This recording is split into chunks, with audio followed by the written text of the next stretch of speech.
BJP के वरिष्ठ नेता और वाजपेयी सरकार में अहम मंत्री पदों पर रहे अरुण शौरी ने एक बार फिर मोदी सरकार पर किया है तीखा हमला। अरुण शौरी ने कह दिया कि मोदी का पीएमओ अब तक का सबसे कमजोर प्रधानमंत्री कार्यालय है। मोदी इकोनॉमी के नाम पर सिर्फ पब्लिसिटी कर रहे हैं और मोदी सरकार और यूपीए की सरकार में कोई फर्क नहीं है, बस आज की सरकार में एक गाय जोड़ दीजिए। शौरी के साथ एक कार्यक्रम में मंच पर बैठे थे मनमोहन सिंह। उनके सामने शौरी कह गए कि लोग अब मनमोहन सरकार के दिन याद करने लगे हैं। जाहिर है अपने ही आदमी के इस तीखे हमले से हिल गई है बीजेपी और मोदी सरकार। वैसे सच यह भी है कि शौरी एक बड़े इकोनॉमिस्ट रहे हैं, एक बड़े पत्रकार रहे हैं, 10 साल राज्यसभा सांसद रहे हैं, वाजपेयी सरकार में कई अहम विभाग उन्होंने संभाले, लेकिन नई बीजेपी में साइड लाइन है। इसीलिए कहीं वो सिर्फ बदला लेने के लिए तो नहीं ये सब कह रहे हैं।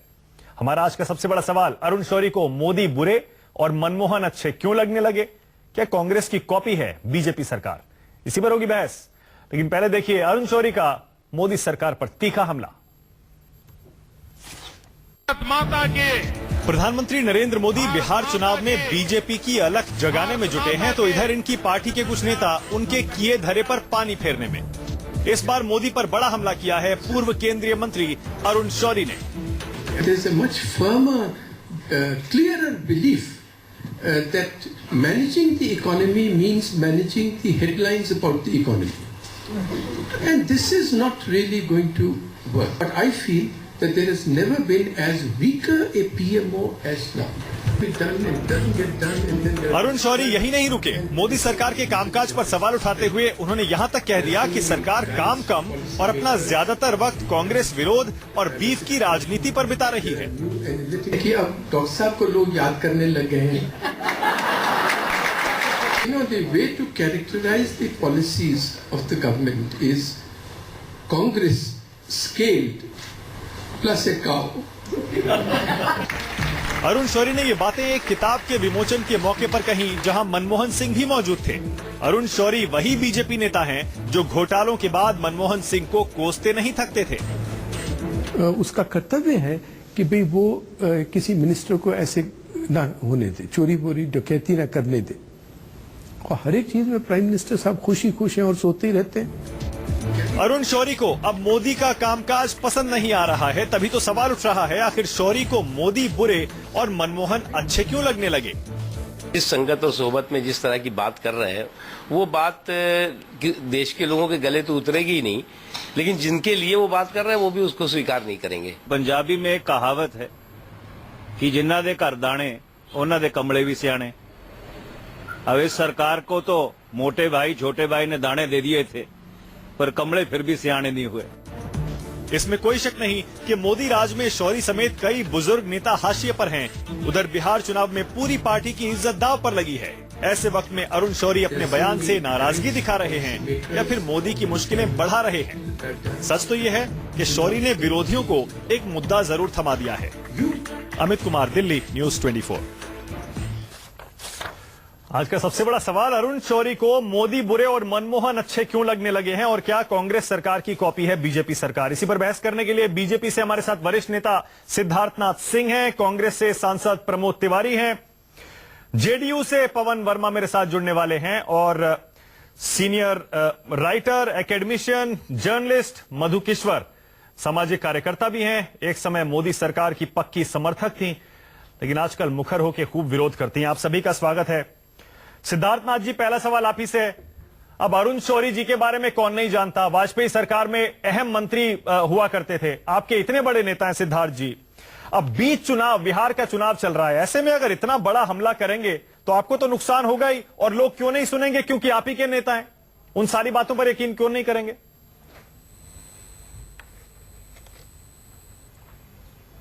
ऐसा है, पहले तो आपके जो फैक्ट्स हैं वो गलत हैं।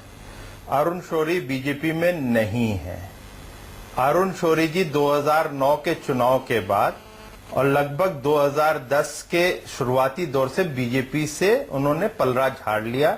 इसलिए पहले तो आपका जो आरोप है कि वो बीजेपी के नेता हैं और बीजेपी को वो कटघरे में खड़ा कर रहे हैं उनके ही बड़े नेता, वो गलत है।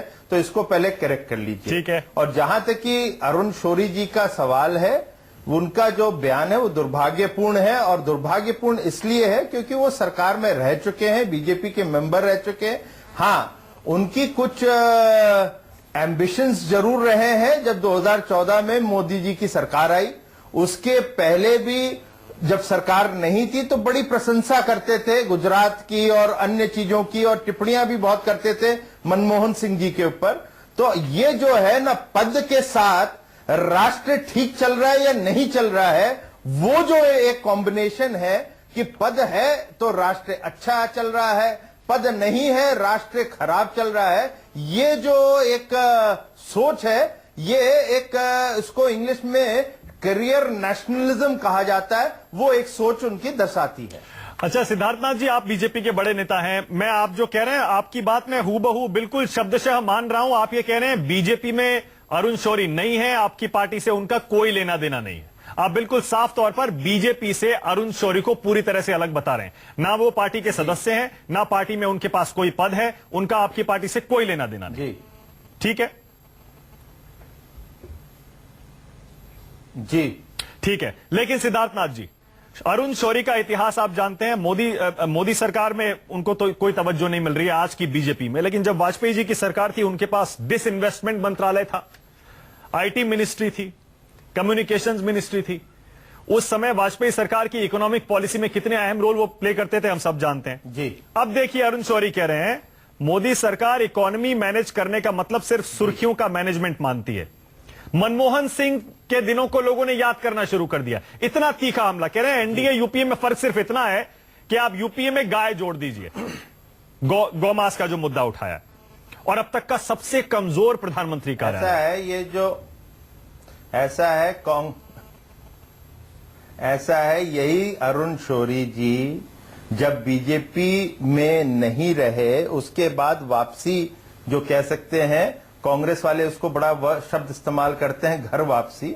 वो घर वापसी के प्रयास में 2013 में, मुझे अभी तक याद है, इंडिया टुडे का कॉन्क्लेव था या क्या था, आप गूगल करेंगे तो निकल आएगा। तो उन्होंने कहा था, अगस्त 2013 का महीना मैं बता रहा हूं, उसमें कहा था prime minister Manmohan Singh is intellectually dishonest. ये शब्द है, इंटेलेक्चुअली डिसऑनेस्ट। उन्होंने और भी शब्द लिखा था कि अब समय आ गया कि प्रधानमंत्री मनमोहन सिंह को स्टेप डाउन करना चाहिए और नरेंद्र मोदी जी को प्राइम मिनिस्टर की कुर्सी पे बैठना चाहिए, और उसके बड़ी प्रशंसा और भी बहुत चीजों करी थी। तो ये मैंने जो आपसे कहा, समय के साथ रुख भी बदलता है, चेहरा भी बदलता है, तो इसलिए मेरे को ज्यादा चिंता नहीं है। तो और बीजेपी के अंदर उनको इंपॉर्टेंस दी जाए नहीं जाए, जब बीजेपी के मेंबर ही नहीं, बीजेपी के नेता ही नहीं, तो हम उसके बारे में सोचना का कोई सवाल नहीं है आज की डेट। मतलब आपको कोई फिक्र नहीं है बीच बिहार चुनाव में इस तरह का हमला कोई नुकसान नहीं पहुंचाएगा आपकी पार्टी को? कांग्रेस और आपकी सरकार में कोई फर्क नहीं बता रहे हैं? कोई चिंता नहीं। वो ऐसा है, कांग्रेस देखे नहीं, वो आप बात समझने, 6 साल से हमारे साथ नहीं है। जो कांग्रेस के हैं, कांग्रेस के लोग हम पे अटैक कर रहे हैं। पवन वर्मा जी बैठे हैं, वो भी रोज टेलीविजन चैनल पे कुछ ना कुछ अटैक करते ही हैं, उनका काम अटैक करना है। अरुण शौरी जी भी उसी खेमे को ज्वाइन कर गए होंगे, तो वो भी अटैक कर रहे हैं, तो उसमें कोई अंतर नहीं है। ठीक है, इसलिए उसका जो जवाब देना है, पॉलिटिकली जो देना है, हम लोग बिहार में दे रहे हैं और बिहार की जनता उसका निर्णय करेगी। चलिए प्रमोद तिवारी, पहले आप जवाब दीजिए। दोनों के ऊपर आरोप है, कांग्रेस और जेडीयू पर, कि बुरी संगत में पड़ गए हैं शौरी जी, और आपकी डर्टी ट्रिक है ये जो अरुण शौरी खेल रहे हैं। पहले प्रमोद तिवारी आप। जहां तक मेरी जानकारी है, मैं नहीं जानता सिद्धार्थ जी भाजपा से इतना नाराज क्यों हैं, क्योंकि वो कह रहे हैं कि गलत सोहबत में पड़ गए हैं शौरी जी। तो शौरी जी तो आज तक कभी कांग्रेस या जेडीयू के साथ तो आए नहीं हैं। जो कुछ भी उनका इतिहास है वो भाजपा से जुड़ा हुआ इतिहास है। मेरा तो उनसे सिर्फ इतना ही परिचय इस देश का है कि इस देश के प्रधानमंत्री अटल बिहारी वाजपेयी जी जब थे तो सबसे डिपेंडेबल मिनिस्टर्स जो राजनीति में भी नहीं थे लाए गए, राज्यसभा उत्तर प्रदेश से भेजे गए और उन्हें सबसे महत्वपूर्ण विभाग सौंपे गए जो चेहरा बनाते हैं सरकार का। आखिरी बार वो वहीं देखे गए हैं। तो सोहबत अगर खराब है तो सोहबत खराब है, भाजपा के साथ वो रहे थे, उनकी बात होगी। पर एक चीज से तो मेरे ख्याल से वो इनकार नहीं करेंगे कि वो अटल जी की सरकार में मंत्री थे। एक चीज से तो वो इनकार नहीं करेंगे कि वो अर्थशास्त्री हैं। इस चीज से वो इनकार नहीं करेंगे कि वो अस्पष्टवादी हैं। इस चीज से इनकार तो नहीं करेंगे कि वो एक अच्छे पत्रकार हैं। और इस चीज से भी इनकार नहीं करेंगे कि प्रधानमंत्री रहते हुए भी उन्होंने मनमोहन सिंह जी को जो कुछ कहा इनके नजरिए से, तो आज अगर वो ये कह रहे हैं तो इसमें कौन सी बात गलत कह रहे हैं। पहला उन्होंने तो यही कहा ना कि अब लोग मनमोहन सिंह जी को याद करने लगे हैं, उनकी नीतियों को याद करने लगे हैं। ए मेरे भाई, जब 200 रुपए किलो की दाल बिकवाओगे अरहर की, जब 90 रुपए 100 रुपए की प्याज बिकवाओगे, जब जीडीपी की ग्रोथ 7.6 से घट के 7 पे ले आओगे, 22% आपका जो निर्यात करते हो ज्यादा गिर खुश होने की बात नहीं है जाएगा, प्रमोद तो तिवारी। कोई भी समझदार आप आदमी ये मत भूलिए अरुण शौरी ने कहा बिल्कुल यूपीए में कोई फर्क नहीं है, उसमें बस गाय जोड़ दीजिए। आप ज्यादा मेरे ख्याल से कांग्रेस के लिए खुश होने की बात नहीं है। आप एनडीए की नीतियों की अगर आलोचना करेंगे, अरुण शौरी कह रहे हैं कोई फर्क नहीं है यूपीए एनडीए में। मैं स्पष्ट कर दूं, उन्होंने बिल्कुल यही कहा है कि कांग्रेस प्लस गाय। कांग्रेस का मतलब उनका जो है साफ साफ है कि पिछले 16 महीने से सरकार है और मैं भी पार्लियामेंट पे हूं। ये जितनी नीतियां लाए हैं, मैं इसे दोहरा दूं, जितनी आर्थिक नीतियां लाए हैं वो विकृत स्वरूप है। वो एक खराब चेहरा है पूंजीपतियों को फायदा पहुंचाने वाला। जो कांग्रेस ने नीतियां बनाई थी आम आदमी के लिए, किसान के लिए, भूमि अधिग्रहण बिल मैं लेता हूं, उसमें पूंजीपतियों को फायदा पहुंचाने के लिए किया। ये जीएसटी लाए हैं, उसका रेट कम कर मतलब दिया, आप अरुण शौरी बढ़ा दिया के इन्होंने। कुछ तो उनकी बातों को तो आप स्वीकार कर रहे हैं, कुछ बातों को आप स्वीकार करने को तैयार नहीं है। जो आपको सूट करता है वो सही कह रहे हैं, जो आपको सूट नहीं करता वो सही नहीं कह रहे। यही हुआ। मुझे बताइए कौन सी बातें उनकी मुझे सूट नहीं कर रही, मैं उस पर वो जवाब कह रहे हैं यूपी एनडीए में कोई फर्क नहीं चुनौती है। आप मुझे बता वो दें। कह रहे हैं यूपी एनडीए में कोई फर्क नहीं है। आप कह रहे हैं आपसे, मैं कह तो रहा हूं ना आपसे, कोई फर्क नीतियों के मामले इन्होंने आगे बढ़ाई, लेकिन उसमें पूंजीपतियों के हित का ख्याल रखा। जो कांग्रेस का एंगल था, आम आदमी, किसान, सामान्य आदमी उस रास्ते से हट गए। यही कांग्रेस और बीजेपी का फर्क है। और गाय की बात, गाय की बात तो सिर्फ इसलिए आई कि आप चढ़कर किसी के घर में घुस जाएं, झूठी अफवाह उड़ा के मार दें, इसलिए उन्होंने गाय का जिक्र किया है। जब नाव डूबने लगती है तब इन्हें गाय और ठीक है प्रमोद तिवारी, ठीक है, आपका पॉइंट क्लियर है। नाव बिहार में ठीक है, आपका पॉइंट क्लियर है, आपका पॉइंट क्लियर है, डूब रही है। ठीक है, एक सेकंड, मधु जी एक सेकंड में आपके पास आ रहा हूं, लेकिन पहले पवन वर्मा, बिहार चुनाव के बीच एक तरह से बीजेपी आपकी डर्टी ट्रिक बता रही है इसको। बुरी संगत में अरुण शौरी पड़ गए, आप उनका इस्तेमाल कर रहे हैं और उनको बीजेपी के खिलाफ इस्तेमाल कर रहे हैं। देखिए, हम तो अरुण शौरी से, मुझे नहीं लगता कि हमारे किसी भी लीडर ने बात भी की है। हम तो यहाँ बिहार चुनाव में व्यस्त हैं और ये कहना कि वो हमारे खेमे में आ गए हैं, मैं समझता हूँ ये एक हताशा का परिचय है कि मैं और क्या कहूँ। सिद्धार्थनाथ जी ने एक बात कही जिससे मैं सहमत हूँ। अरुण शौरी ने ही नहीं, बहुत से लोगों ने बहुत सी उम्मीदें 2013 में बांधी हुई थी, 2014 में नरेंद्र मोदी के साथ। अब कहीं न कहीं एक खाई बनी है। जो उन्होंने वादे किए, जो नारे दिए, जो उम्मीदें जगाई, उनके और एक्चुअल जमीन पर क्या उपलब्धियां हुई है उसमें। और आप ये समझिए कि अरुण शौरी हो सकता है बीजेपी के अब इस वक्त पार्टी में ना हो, पर वो हमेशा बीजेपी के साथ ही रहे, बीजेपी के हिमायती रहे, नरेंद्र मोदी के सपोर्टर रहे, अर्थशास्त्री। लेकिन वो कांग्रेस और बीजेपी में फर्क नहीं बता रहे हैं। कुछ कहा है, कांग्रेस आपके साथ है महागठबंधन में बिहार में, तो इसलिए सोच समझकर बोलिएगा पवन जी, मैं यही कह रहा हूं। मुझे बोलने दे दीजिए। देखिए, वो हमेशा आलोचक रहे हैं कांग्रेस की पॉलिसीज के, और उन्होंने बहुत सी उम्मीदें जोड़ी थी नरेंद्र मोदी के आने से।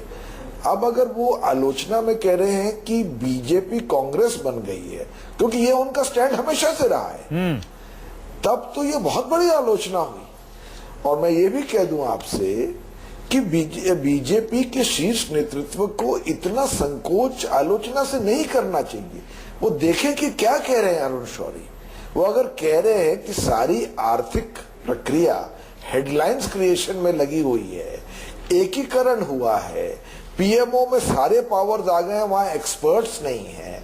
अगर मैं जानता हूं अपने निजी अनुभव से कि 6000 फाइल्स वहां पेंडिंग पड़ी हैं, तो कोई बात होगी कि कोई आदमी जो कि हिमायती रहा है बीजेपी का आज आलोचना कर रहा है। और मैं एक आखिरी बात कह दूं, आपने बिहार के चुनाव का जिक्र किया, चुनाव चल रहे हैं और मैं आपको ये कह रहा हूं कि प्रथम 2 चरण के बाद जो यहाँ पे ट्रेंड निकला है उससे लगता है कि बीजेपी की भारी हार होगी। अब ऐसी आवाजें और बुलंद होंगी जो अब तक शायद चुप थी। हाँ, ठीक कह रहे हैं आप। इसी तरह से नीतीश कुमार से लोग नाराज होकर जो जेडीयू से बाहर निकले हैं, वो भी बहुत सारे ऐसे नेता हैं जो तमाम तरह के आरोप लगा रहे हैं जेडीयू पर, नीतीश कुमार पर, आपकी सरकार पर। खैर, वो एक अलग मुद्दा है। लेकिन सिद्धार्थनाथ जी, जैसे पवन जी कह रहे हैं, प्रमोद तिवारी कह रहे हैं, जो मुद्दे उठा रहे हैं अरुण शौरी, आप पूरी तरह से उन्हें नकार नहीं सकते, पूरी तरह से आप उनसे पल्ला नहीं झाड़ सकते। आप अरुण शौरी से पल्ला झाड़ सकते हैं, उन मुद्दों से नहीं झाड़ सकते। साफ कह रहे हैं अरुण शौरी, सारी की सारी पावर पीएमओ में आ गई है, लेकिन वहां पर ब्रजेश मिश्रा जैसे और मिस्टर झा जैसे पुराने बड़े बड़े ब्यूरोक्रेट्स नहीं है, एक्सपीरियंस, जो पीएमओ को संभाल सके, चला सके उस तरह से। और उसी तरह से और भी बाकी सारे आरोप हैं। उन आरोपों में दम तो है सिद्धार्थ जी। देखिए, वो उनका एक निजी ऐसा है, उनका मुझे नहीं लगता उनके दम है। आपको लगता होगा तो आपका अपना ओपिनियन हो सकता है, उस पर मैं कैसे कोई टिप्पणी कर दूं। और अरुण शौरी जी का कोई ओपिनियन है, उस पर मेरे क्या टिप्पणी है। जहां तक की वास्तविकता है वहां पे मैं जरूर बोल सकता हूं। वास्तविकता यह है कि कांग्रेस ने 2004 में जो अर्थव्यवस्था जो हम लोग ने 2004 में कांग्रेस को 8.4 जीडीपी दी थी, इन्होंने 2014 में वो 4.4 पे लाके हमें दे दी थी। फिस्कल डेफिसिट इनके टाइम पे 6.7 था और आज फिस्कल डेफिसिट इस देश का 3-3.5% पे आ गया है। जो करंट अकाउंट डेफिसिट था, जो अर्थव्यवस्था के संबंध में ही बात कर रहा हूं मैं, खाली और चीजों पे नहीं टिप्पणी करूंगा। जो करंट अकाउंट डेफिसिट जो कांग्रेस के टाइम पे 4% पे आके खड़ा हो गया था, वो आज 1% पे आ गया है। तो ये तो अर्थव्यवस्था की रही, और अर्थव्यवस्था के अरुण शौरी को माना जाता है कि एक अच्छे अर्थशास्त्री है। वैसे मनमोहन सिंह जी को भी माना जाता है, मगर ये कहा जाए कि अर्थशास्त्री जो है वो सही होएगा, शायद वो होएगा नहीं। कभी कभी उनका भी सही हो जाता है, कभी गलत होता है। जहां तक कि अब हमारे पवन भाई का सवाल है, बिहार में वो व्यस्त है, उनको विकास की बात कैसे कर सकते हैं? वो तो तंत्र मंत्र की बात करते हैं, वो जादू टोना की बात करते हैं, सांप बिच्छू की बात करते हैं, कान में तांत्रिक से फुकवा लेते हैं। अब उनका तो मनोबल इतना गिर चुका है पहले चरण के बाद कि वो किस लेवल तक की आ गए हैं कि उनको, और 2014 के बाद क्या लेवल रहा उसका कहीं मैं उसके बारे में कहूं तो यही कह सकता हूं कि एक जंगल राज को उन्होंने बोला, आजा भैया गले मिल लेते हैं ना, तो तुम तो डूबे ही हो, हम भी डूब जाएंगे, चलो कुछ मिलके कर लेते हैं। भ्रष्टाचार की जो जननी रही है कांग्रेस, जिसने 12 लाख करोड़ का घोटाला किया और 2014 में बाहर चले गए, उनको कहा कि भैया तुम दो सीट की पार्टी हो, हम तुम्हें 40 सीटें दे देते हैं। तो अब इन चीजों पे तो 8 तारीख को निर्णय हो जाएगा, मगर इन लोगों को शोभा नहीं देता। मगर हो सकता है कि कोई भी एक छोटा सा झुंझुना कहीं मिल जाए, उसको झुंझुनाने के लिए इन लोगों को मौका मिल जाता है मीडिया में आने का, कर ले। मगर 8 तारीख को दूध का दूध, पानी का पानी हो जाएगा। प्रमोद जी और पवन जी दोनों के दोनों मुस्कुरा रहे हैं। पवन जी तो खैर बिल्कुल बहुत बढ़िया हंसते हैं जब कोई उनके मतलब की बात होती है। मैं भी मुस्कुरा रहा हूं। वो तो बेताब है जवाब देने के लिए। ब्रेक लेना, लेकिन ब्रेक पर जाने से पहले मधु किशोर जुड़ गई है हमारे साथ। मधु किशोर जुड़ गई। प्रमोद जी और पवन जी से कोई दुश्मनी थोड़ी है। अच्छा ठीक है, मधु किशोर। मधु जी, आप एक समय मोदी जी की बड़ी खुली समर्थक होती थी, लेकिन आजकल आप धुर विरोधी उनकी हो गई है। मैं ये पूछ रहा हूं आपसे, आपने ट्वीट किया कि दुर्भाग्य है अरुण शौरी मोदी के विरोधी हो गए हैं, उनको मंत्रिमंडल में शामिल होना चाहिए था। तो आप ये हिंट कर रही हैं कि शामिल नहीं हुए इसीलिए वो ये विरोध कर रहे हैं? देखिए, मुझे बीच में मत टोकना, क्योंकि मैं थोड़ी देर के लिए ही आपके साथ हूं। सबसे पहले मैं ये बात फिर रिपीट करूंगी कि अरुण शौरी जैसे अगर 10-20 लोग मोदी जी के कैबिनेट में दिखते तो आज रोज के जो अटैक्स और जिल्लत उन्हें झेलनी पड़ रही है इस सरकार को, वो नहीं होती। ये जो मैसेज बहुत गलत गया है कि टैलेंट अवर्स हैं, मतलब कुछ ही लोग हैं गिने चुने जो ढंग से परफॉर्म कर पा रहे हैं इस सरकार में। परंतु अरुण शौरी जी, हालांकि उनका क्रिटिसिज्म कुछ हद तक जायज है, मुझे लगता है he has also gone overboard. मेरा ये मानना है कि किसी को भी क्रिटिसाइज करने का अधिकार आपको तब मिलता है जब आप पहले उसकी जो पॉजिटिव अचीवमेंट्स हैं उसकी भी गिनती कर लें। और मैं आए दिन किसी न किसी बात पे क्रिटिसाइज भी करती हूँ, पर हमेशा इशू बेस्ड होता है मेरा क्रिटिसिज्म। अभी जो पॉजिटिव में देखिए, जितने भी महकमे सेंट्रल गवर्नमेंट के अंडर हैं उसमें तो पॉजिटिविटी है। कोई डिनाई नहीं कर सकता कि आज डिफेंस मिनिस्ट्री की कार्य प्रणाली बहुत सुधरी है। कोई नहीं डिनाई कर सकता कि रेलवेज में सुरेश प्रभु अच्छा काम कर पा रहे हैं। कोई नहीं ये मना कर सकता कि आज हिंदुस्तान पावर सरप्लस हो गया है। और अगर बिहार या यूपी में हर गांव में 24 घंटे बिजली नहीं पहुंच रही, इसका कारण है कि वो सरकारें कंगाल बना रखी हैं अपने इलेक्ट्रिसिटी बोर्ड को। ये भी आप डिनाई नहीं कर सकते कि फॉरेन पॉलिसी में बहुत सुधार आया है। हमने जो निग्लेक्टेड एरियाज थे, जियोपॉलिटिकल सिक्योरिटी बुरी तरह से कांग्रेस की रिजीम में निग्लेक्टेड थी, उसमें इम्प्रूवमेंट आई है। और कोई स्कैम्स नहीं हुए, कोई बड़े स्कैम आज उसकी भनक भी नहीं हुई। तो ये जो सेंट्रल गवर्नमेंट के डायरेक्ट कंट्रोल में है वहां तो अच्छे काम हुए हैं, परंतु सोशल सेक्टर डिजास्टर। और फाइनेंस में ये I don't think that finance ministry can be cited as a success story. बहुत गलत किस्म के निर्णय लिए जा चुके हैं जिसकी वजह से इन्वेस्टमेंट्स बहुत डामाडोल हैं। ठीक है मधु जी, मुझे एक ब्रेक लेना पड़ेगा। इंडिया का सपना है। एक मिनट और, आपने काफी एक मिनट और नहीं, 1 मिनट नहीं दे पाऊंगा मधु जी, वक्त की नजाकत है, ब्रेक लेना पड़ेगा। ब्रेक के बाद जहां से आपने छोड़ा है उसको लेंगे। लेकिन जाहिर है सवाल वही है, अरुण शौरी ने आज नरेंद्र मोदी सरकार पर जो तीखा हमला किया है, क्या वाकई उसके पीछे उनकी नाराजगी है कि मंत्रिमंडल में उन्हें शामिल नहीं किया गया, पार्टी में उन्हें साइडलाइन किया गया, या फिर जो वो मुद्दे उठा रहे हैं उनमें कुछ दम भी है? यही समझने की कोशिश कर रहे हैं। छोटा सा ब्रेक जारी है। सबसे बड़ा सवाल देखते रहिए न्यूज 24। आज का सबसे बड़ा सवाल, अरुण शौरी को मोदी बुरे और मनमोहन अच्छे क्यों लगने लगे? क्या कांग्रेस सरकार की कॉपी है बीजेपी सरकार? बीजेपी से सिद्धार्थनाथ सिंह, कांग्रेस से प्रमोद तिवारी, जेडीयू से पवन वर्मा और मधु किश्वर हमारे साथ हैं। प्रमोद जी, आप जैसे आपको याद दिला रहे थे सिद्धार्थ जी, 2013 में अरुण शौरी बोल रहे थे मनमोहन सिंह के बारे में, बोले मनमोहन सिंह ने अपनी छवि को हवा में उड़ा दिया है, और मोदी जी की तारीफ कर रहे थे। मैं याद दिला रहा हूं आपको कि सिद्धार्थ जी भी यही कह रहे थे, और वो कह रहे हैं आपको झुंझुना मिल गया है, आप उसे हिलाते रहिए। जवाब दीजिए प्रमोद जी। आगे फिर देखिए, आज तो इसको यूं देखना पड़ेगा आपको। आज अरुण शौरी जी नहीं कह रहे हैं, इसके पहले अडवाणी जी ने कहा, अब क्या उनको भी सिद्धार्थ जी कह देंगे बीजेपी में नहीं रहे। जसवंत सिन्हा जी ने कहा, उनको भी कह दीजिए बीजेपी नहीं रहे। जसवंत सिंह जी ने कहा, चलिए आपने उनको निष्कासित कर दिया। शत्रुघ्न सिन्हा जी भी कह रहे हैं, तो किस किस को निकालेंगे? अगर यही हालत रही भाई, तो एक दिन आएगा गुरु मोदी और चेला अमित शाह रह जाएगा, बाकी कोई रह नहीं जाएगा बीजेपी में। बात इस पे आइए, कहा क्या उन्होंने? प्रमोद जी, हाँ, सिर्फ इतना ही तो कहा प्रमोद जी कि मनमोहन सिंह एक बेहतर प्रधानमंत्री थे। तो आज जब 2013 में कहा था, मैं आपके सवाल पर आ रहा हूं, 2013 में कहा था तो मनमोहन सिंह जी प्रधानमंत्री थे और मोदी जी को वो चाहते थे प्रधानमंत्री बने, तो उस समय उन्होंने कहा आप हटिए, इनको आने दीजिए। आज 2015 आते आते स्थिति ये हो गई, उन्हें कहना पड़ा कि बेहतर प्रधानमंत्री थे मनमोहन सिंह जी। यही एक फर्क है जो मैं आपकी बात का जवाब दे रहा हूं। उस दिन उनको संभावना नजर आ रही थी मोदी जी में, और 16 महीने में मोदी जी ने ये तो बिल्कुल वैसे ही हो गया प्रमोद जी, जैसे आपके भी बहुत सारे नेता मोदी जी की खुलेआम तारीफ कर रहे थे, बिल्कुल वैसे ही हो गया।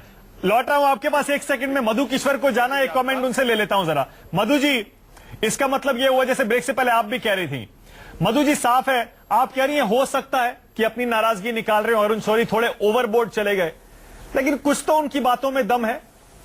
हालांकि सिद्धार्थ जी नकार रहे हैं, कह रहे हैं कोई दम नहीं है। कोई मतलब नहीं है, लेकिन कुछ तो उनकी बातों में दम है। नहीं नहीं, बिल्कुल दम है। नहीं नहीं, बिल्कुल दम है। कुछ बातों में बहुत दम है। और मुझे दुख होता है कि मोदी सरकार ने नए दोस्त बनाने की बजाय पुराने दोस्तों को नकारा, उनको खदेड़ा, इतने लोगों को खदेड़ा। नॉर्मली कोई भी हुकूमत में आता है तो अब उसके आसपास इंटेलेक्चुअल्स का एक पूरा दरबार बन जाता है। और मनमोहन सिंह या सोनिया सरकार की यही खूबसूरती खासियत रही, जिसकी वजह से उनका हेलो बनाए रखा। उन्होंने ऐसा सुंदर दरबार सजाया, उसमें 900 रत्न ले आए कहां से उठा के, जो आज भी उनके गुण गाते नहीं थकते।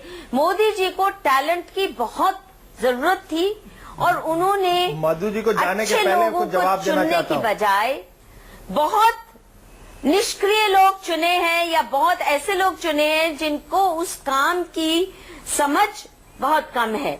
सिद्धार्थ जी जवाब दे रहे हैं। मधु जी सुनना चाहेंगी? सिद्धार्थ नाथ सिंह जवाब दे रहे हैं। खासकर एजुकेशन, हेल्थ, ऐसा है फार्म पॉलिसी, इन सब पे मधु जी, इतना 900 negativity रत्न लाने फैली वाली हुई है। कांग्रेस और 44 पे आके गिर गई, ठीक है। और दूसरी चीज मधु जी, आपको मैं लगता क्या होगा कह रही बाहर हूँ से कि लोगों मैं की नहीं आवश्यकता चाहती है। आप भारतीय वैसे जनता रत्न पार्टी लाएं। में बड़े सक्षम लोग हैं और आपका व्यू पॉइंट है, आप उसका जवाब भी सुन लीजिए। आपका व्यू पॉइंट है, मैं उसको नकार नहीं सकता, मगर उसका जवाब तो दे सकता हूं। इतना तो लोकतंत्र में अधिकार है। बिल्कुल। और दूसरी तीसरी चीज, कहीं जहां आपको अर्थव्यवस्था दिखती है, शायद आप भूल गई 2014 में जो अर्थव्यवस्था मिली थी, उस पर जरा गौर कर लेंगे तो आपको इन्फ्लेशन से लेके एफडीआई सब चीज समझ आएगी। और आपको इन्वेस्टमेंट की बात कर रही है, अरे कब से आंकड़े तो पढ़ लेती कि इस समय एफडीआई जो है वो 37% पिछले साल से आगे हो गई है। वो कहां से हो गए? कहीं अर्थव्यवस्था ठीक नहीं हो रही होती। तो इन चीजों पे भी थोड़ा गौर करिए। एक तरफा कहीं ओपिनियन है तो कहीं जांचेंगी तो आपका भी ओपिनियन मुझे लगता है बदला जाएगा। और 900 रत्न 44 पे लाके कांग्रेस को खड़ा कर गया, उन 900 रत्नों का गुणगान करें तो मुझे नहीं लगता आप जैसे व्यक्ति को शोभा भी देता है। मैं आपके साथ बिल्कुल सहमत हूं कि कांग्रेस सरकार ने पूरा का पूरा जो साइकोफेंसी का दरबार उन्होंने सजाया, बहुत नुकसान हुआ उसका।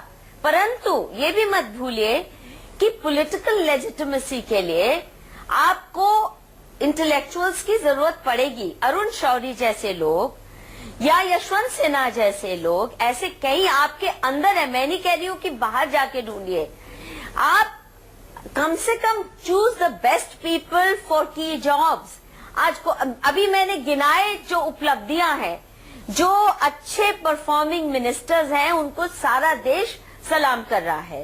परंतु जहां नॉन परफॉर्मेंस है, उसका बुनियादी कारण है कि आपने वायदे मधु जी, कांग्रेस से मधु जी एक छोटा सा कमेंट और चाह रहा हूं आपसे इस बात पे। आप कह रही हैं टैलेंट को तवज्जो मिलनी चाहिए, इसका मतलब आप ये कह रही हैं कि एज कोई फैक्टर नहीं होना चाहिए, वादे पूरे करे जाएंगे। मधु जी आप कह रही हैं एज कोई फैक्टर नहीं होना चाहिए, आप इसका मतलब यही कह रही हैं?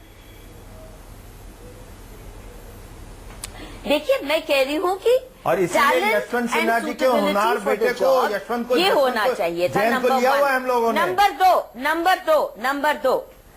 नंबर दो देखिए, मेरा केवल आपसे अनुरोध है, मैं क्रिटिसाइज करने से पहले 6-7 अच्छी उपलब्धियां बता चुकी हूं, तो इसलिए एज अ वेल विशर मेरी बात ध्यान से सुनिए। कांग्रेस से अपनी तुलना मत कीजिए, क्योंकि वो वाकई ही एक स्कैम रिडन सरकार थी, जिसको देश ने बहुत ही जी जान से नकारा है। मैं चाहती नहीं हूं कि आपके लिए वो बेंचमार्क बने।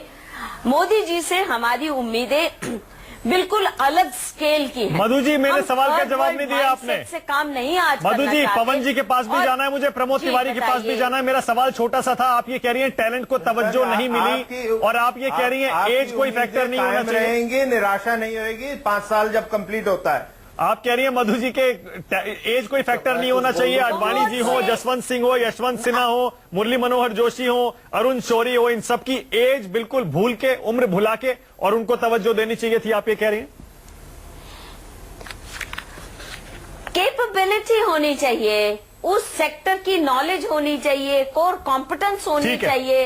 ये इस तरह से आर्बिट्ररी एज फिक्स करना मुझे, क्योंकि आपकी नहीं, ठीक है, पॉइंट नौजवान टेकन, कुछ पॉइंट क्लियर है मिनिस्टर आपका। हैं जो प्रमोद तिवारी, बिल्कुल ठीक है। नकारा कर रहे हैं, नुकसान कर रहे हैं। मुझे उठना है, मैं जा हाँ रहा हूं। ठीक है अगर पवन मेरी जी, बात जल्दी से एक पूछनी कमेंट है तो आपसे। पूछ लीजिए। पवन जी क्विक कमेंट। जी बोलिए। सवाल मेरा पवन जी आपसे वही होगा मेरा बार बार। क्विक कमेंट ये है, हाँ बोलिए, चलिए आप क्विक बोलिए। कमेंट ये है, देखिए हाँ। कि कोई भी परिपक्व पार्टी और खासतौर से बीजेपी जैसे राष्ट्रीय पार्टी है, उसको इस तरह का संकीर्ण दायरा नहीं लेना चाहिए कि किसी ने आलोचना की और वो भी पार्टी के हिमायती, पार्टी से जुड़े होने वाले एक अर्थशास्त्री दिग्गज, अगर वो कुछ कहते हैं तो उन पर व्यक्तिगत टिप्पणी हिमायती नहीं है वो। उनको कह देना कि वो किसी खेमे में चले गए, ये गलत बात है। वैसे मैं आम आपको बता दूं, यहाँ पर एक मजाक चल रहा है कि साहब हमारे अच्छे दिन नहीं चाहिए, हमारे पुराने दिन लौटा दो, और उसके पीछे कोई ना कोई कारण होगा। ऐसे स्टेटिस्टिक्स गिनाने से नहीं होता है। लोगों को महंगाई से लोग पीड़ित है, लोग परेशान। अरे वो कह रहे हैं हिमायती है ही नहीं। और पवन जी आप इतना सलाह तो दे रहे हैं एकीकरण बीजेपी को, वो कह रहे हैं हिमायती है ही नहीं, वो अपनी निजी खुन्नस निकाल रहे हैं। अरे पवन आप जी, सुनिए मेरी बिहार बात, की जनता यहाँ पर जो नारा पुराने है दिन नहीं चाहती है, देखिए, एक जंगल राज मिनट, नहीं एक चाहती, मिनट ये खत्म मान कर के लो। चलिएगा। वो बिहार की देखिए, इनके जनता साथ जंगल सिद्धार्थ राज नहीं नाथ मांग सिंह के रही साथ है, यही पवन परेशानी जी। है कि वो चिल्लाने लगते हैं। तो यहाँ पे एक नारा हो गया बड़ा पॉपुलर, हर हर मोदी के जगह लोग कह रहे हैं हर हर मोदी। मैं तो आपको याद दिला रहा हूँ कि बिहार की जनता इसमें पुराने मैं दिन नहीं आपसे मांग रही कहना है। चाह रहा हूं, मैं कहना चाह रहा हूं कि इस तरह से जो अहंकार होता है सत्ता का, उसको छोड़कर जो उनके शुभचिंतक अगर कुछ कहते हैं तो समझिए, देश हित में तो समझिए। चलिए छोड़िए राजनीति को। हाँ बिल्कुल, वैसे ही जैसे प्रॉब्लम आपके क्या भी होगा पार्टी के बीजेपी बहुत में सारे कि नेता अमित लालू जी शाह, के साथ नरेंद्र गठबंधन मोदी करने को तैयार नहीं थे, उसका विरोध कर रहे थे, लेकिन आपने नहीं सुनी क्योंकि आपको लगा कि वही सबसे अच्छा फैसला हो सकता है। चलिए पवन जी एक सेकंड, प्रमोद जी के पास जा रहा हूं। की बात सुनिए। प्रमोद जी के पास जा रहा हूं। प्रमोद तिवारी बहुत देर से बेताब है बोलने के लिए। प्रमोद तिवारी।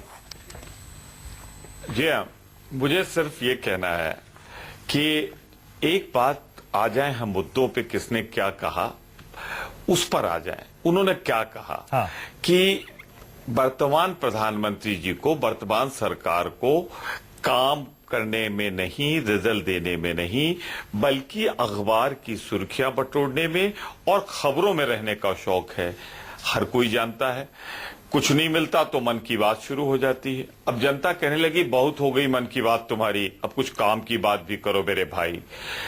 हालात क्या है आज? एक कहावत है, विनाश काले विपरीत बुद्धि। चाहे महाभारत आप देख लो, चाहे जो युग देख लो, जब कोई अपना आदमी, अपना शुभचिंतक सही राय देता है तो विभीषण को रावण लात मार के भगा देता है। तो वही हालत इन रावणों की होनी जा रही है। सिद्धार्थ भाई, सबक सीखो, रामचरितमानस से बड़ी विरासत है आपकी, लाल बहादुर शास्त्री जी की विरासत है। सही बात वो कहते थे पंडित जवाहरलाल नेहरू से, इसीलिए बहुत प्रिय थे। पर आज अगर शौरी जी ने कुछ कह दिया तो इस पे मत जाइए किसने कहा, पर क्या कहा? यही तो कहा ना कि आपकी आर्थिक नीतियां जमीन पर नहीं हैं। आप बस बढ़ा चढ़ा के कहते हो, सुर्खियां बटोरते हो। जनता को आज राहत नहीं है। मनमोहन सिंह को लोग आजकल याद करने लगे हैं। वो एक बेहतर प्रधानमंत्री थे, सक्षम प्रधानमंत्री थे। वही आदमी कितना आसान है ना आपके लिए। प्रमोद जी, मैं बहुत संभावनाएं जी, मैं बहुत संयम के साथ आपको सुन रहा था। मैं कह रहा हूं कितना आसान है आपके लिए। जब आपके नेता मोदी जी की तारीफ कर रहे थे लोकसभा चुनाव से लेकर और आज तक, देख लीजिए कम से कम 8-10 बड़े बड़े नेता मोदी जी की कितनी बार तारीफ कर चुके हैं, उनको आप लताड़ लगा देते हैं कि क्यों मोदी जी की तारीफ कर रहे हैं, बताइए। और अब आप देखिए अरुण शौरी जो कि नाराज नेता है बीजेपी के, हमारी पार्टी में भी नहीं है, आप उनके बयान को इतना बड़ा मुद्दा बना रहे हैं। देखिए, ये जो मौका आया है, आप ही ने चर्चा के लिए बुलाया हमें, विषय भी है अरुण शौरी जी का। आइए हम आप उस पर सीमित रहें, बात कर लें। अरुण शौरी जी ने जो कहा है वो गलत नहीं कहा है। ये सरकार सिर्फ एक काम कर रही है, बढ़ा चढ़ाकर कहना। यही तो कहा ना। अच्छा ठीक है, टाइम मेरे पास खत्म हो रहा है। सिद्धार्थ नाथ सिंह, क्लोजिंग कमेंट आप। बयानबाजी करना, सिद्धार्थ जी, विज्ञापनबाजी करना, काम तो करो। ठीक है सिद्धार्थ जी, आपने अरुण शौरी का तो कह दिया कि बीजेपी से उनका कोई लेना देना नहीं है और शायद वो नाराज है, साइडलाइन हो गए, इसीलिए वो अपनी खुन्नस निकाल रहे हैं। जो इसको मुद्दा बना रहे हैं उनके लिए आप क्या कहेंगे? ऐसा है ऐसा देखिए, अब दुर्भाग्यपूर्ण इतना हो गया है कांग्रेस के लिए और दूसरी पार्टियों के लिए कि बीजेपी को अटैक करने के लिए इनको जो बीजेपी में नहीं है उनका सहारा लेना पड़ता है, जो कि इनकी ही क्रिटिसाइज करते थे, उनका वो आज सहारा लेके बीजेपी को घेरना चाहते हैं। ये एक दिवालियापन किसी राजनीतिक दल का हो वो सामने आ गया है। और जहां तक कि दो जनों की पार्टी रह जाएगी, मोदी जी और अमित शाह की रह जाएगी। अब मां बेटे की पार्टी 11 करोड़ की जो मेंबरशिप कर चुकी हो हाल में, उसको दो जनों की बात करें तो ये भी इनका एक दिवालियापन है। इस पे ज्यादा क्या बोल सकते हैं, मगर कांग्रेस को अपनी चिंता करनी चाहिए बिहार की। पवन भाई जो है जेडीयू से, उनसे बड़े लोग आ चुके हैं, बड़े विद्वान लोग, एनके सिंह जैसे लोग उनको छोड़ के आ चुके हैं, बड़े अच्छे अर्थशास्त्री हैं, वो भी उनकी भी चिंता करें कि वो क्यों उनको छोड़ के आए, क्या आपकी अर्थनीति क्यों खराब हो रही थी। इन चीजों की करेंगे समीक्षा तो इनको सब चीजों का उत्तर जरूर अवश्य मिल जाएगा। नहीं, बिल्कुल ठीक है, बिल्कुल सही कह रहे हैं। इस पर तो बहस होनी ही चाहिए कि कौन सी पार्टी का नाराज नेता आखिर अपनी पार्टी, अपनी सरकार, अपने नेता पर सवाल क्यों उठाता है। लेकिन साथ ही यह भी होना चाहिए जो वो कह रहा है उसमें कितना दम है। अरुण शौरी जो कह रहे हैं ऐसा नहीं है कि वो बिल्कुल सब बकवास कर रहे हैं, बड़ा चलाकर पेश कर रहे हैं। मधुकेश्वर भी कह रही हैं, लेकिन उनकी कुछ बातों में दम भी है और सरकार को इसके बारे में सोचना भी पड़ेगा। बहुत बहुत शुक्रिया सिद्धार्थनाथ सिंह, पवन वर्मा, प्रमोद तिवारी, बहुत बहुत शुक्रिया, और मधुकेश्वर। छोटा सा ब्रेक यहां पर लेना पड़ेगा, लेकिन ब्रेक के बाद अगर दिल्ली में आया तेज भूकंप, क्या होगा भारत की राजधानी का।